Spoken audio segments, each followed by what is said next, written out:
the old saying is, out of sight, out of mind. And that certainly is true to a certain extent. But the reality is, brothers and sisters, the Scriptures are plain. And our own experience tells us this. That there is an unseen world that is just as real, dare I say even more real, than the world we see with our eyes. Now, in our modern day, especially since the so-called Renaissance and the Enlightenment, humanity has turned away from this unseen world, and because it has turned away from this unseen world, the world has become de-enchanted. This past weekend, I had a chance to go see Shakespeare's A Midsummer Night's Dream, and I was reminded just how much fun the idea of sprites and fairies and woodland creatures and all of those things are. Shakespeare really captured the mindset of a world that allowed for the notion that there were some things that we can't see that are actually as real or more real than the things that we do see. But we live as if the only thing that's real is what we can see. But brothers and sisters, let me tell you, this is a problem. Because the purpose of the Orthodox faith is to make visible that which cannot be seen. And we get that from God, because God Himself, in His love for us, became visible in His Son, our Lord Jesus, for the salvation of the human race. Because salvation, my brothers and sisters, is much more profound than simply changing your moral behavior. Salvation is much more profound, much more comprehensive, much more life-changing than simply getting you to be a good boy or a good girl. In fact, I will venture to say to you this, that if your idea of religion and if your idea of faith is about simply a moral behavior or making sure you're a good boy or a good girl, I'm telling you now, you're not going to make it. And you certainly will not pass on a robust faith to your children and your grandchildren. Brothers and sisters, it's time to re-enchant the world. It's time to abandon the silly and childish notion that only what I can see is real. It's time to make the invisible visible. It's time for our faith to become so comprehensive, so all-encompassing, so consuming, that every moment of my life is enchanted with the reality of a world beyond what I can see. Brothers and sisters, this morning, this is the Sunday of Holy Orthodoxy, the restoration of the holy icons. You see, there's always been a war. And this war is always about de-incarnating the truth. That which is an enemy of the Christian faith always wishes to reduce the Christian faith to an ideology, or to just simply one of many competing ideas or social experiments that humans can embrace. Your religion, you say tomato, I say tomato. Your religion is just as good as the other religions, and that's fine. And that's what the enemy wishes to reduce this struggle in our everyday life to, so that we Christians can be reduced to nothing more than just one more ideology out there. But this is not the way of the faith, brothers and sisters. This is not normal orthodoxy. Normal orthodoxy insists that the world that I cannot see is just as present, just as real, just as affecting my life as the world that I can see.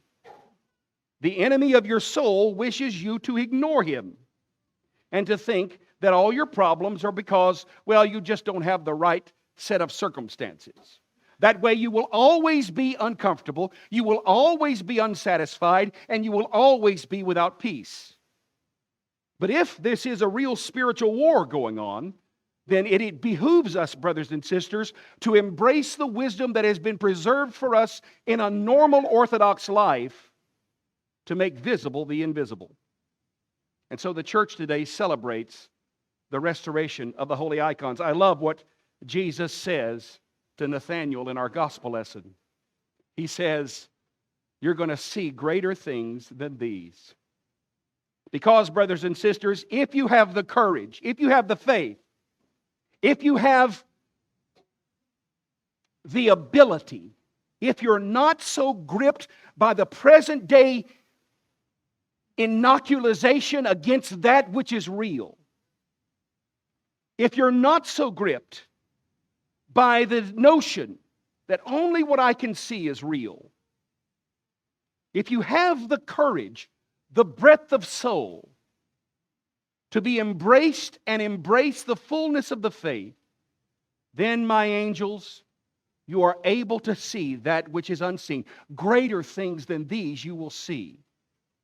Jesus goes on to tell Nathanael that heaven is going to be opened and you're going to see the angels of God ascending and descending upon the Son of Man.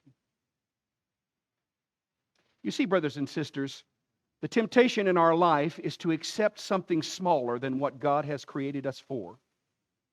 To accept something smaller. Accept something more mundane.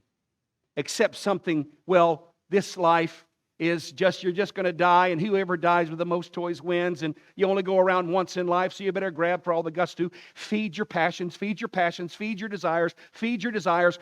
Buy into the delusion, the present delusion of the world that says that science and medical technology can change even everything about you if you want. I want a smaller nose. I want a bigger nose. I want an eyebrow across my forehead. Some of you are fortunate enough that you already got that. No, I'm just teasing you. That's horrible. But the reality is, the foolish notion that this physical life is all there is silly. It's too small. You were made for more.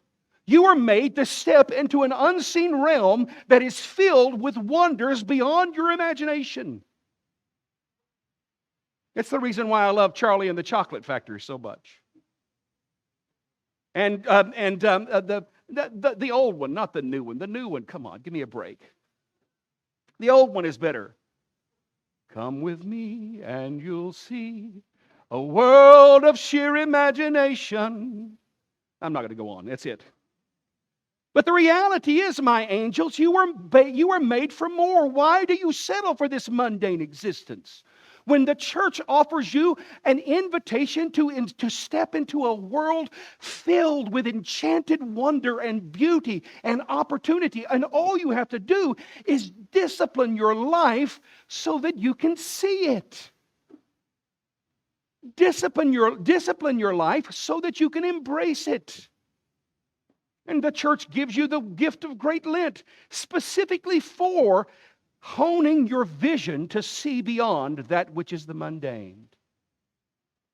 This morning, as we celebrate the restoration of the holy icons and the truth that you were meant to see more than you do, I want to challenge you. I want to challenge each of you to dare to embrace the wisdom of the faith and the disciplines of Great Lent, of prayer, fasting, and almsgiving.